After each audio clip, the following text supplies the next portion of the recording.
डोंबिवली असेल, उल्हासनगर असेल, आणि ज्या दिवशी मी फॉर्म भरला त्या दिवशी ही न भूतो न भविष्य अशी रॅली जी आहे ती इथे काढण्यात आली होती. कार्यकर्ते सगळ्याच पक्षाचे खूप उत्साही आहेत, त्याचबरोबर जनता देखील खूप उत्साही, जनता देखील जी आहे ती रस्त्यावरती उतरलेली आहे.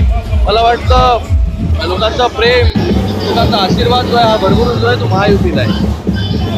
तर दुसरी गोष्ट अशी आहे की ज्या पद्धतीने युवा सेना जे आहे ते पूर्ण प्रामुख्याने उतरत आहेत. पहिले फक्त शिवसेनेच्या उतरायचे, मात्र आता सर्वच पक्षी युवा सेना जे आहे ते एकत्र या ठिकाणी प्रचारामध्ये दिसतात. युवा सेना असेल, युवा मोर्चा असेल, राष्ट्रवादीची युवा संघटना असेल, मनसेची असेल, सगळे जे आहे ते युवा जे आहेत चौक सभा घेत आहेत, प्रचार रॅली काढतायत, भाषणं देत आहेत, त्याचबरोबर स्टेशन्सवरती जात आहेत, घरोघरी जात आहेत. मला वाटतं सगळ्यांमध्ये एक वेगळा उत्साह आहे, वेगळा जल्लोष आहे, वेगळा जोश आहे या इलेक्शनला घेऊन.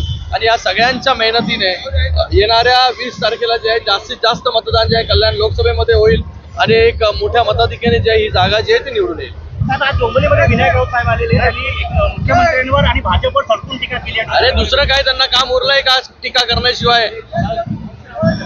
टीका केल्याशिवाय जो आहे तो त्यांचा दिवस जात नाही. इथे आम्ही जे आहे लोकांना कामातून उत्तर दिलेलं आहे आणि लोकांचं प्रेम जो आहे ते इकडे येऊन त्यांनी पाहावं.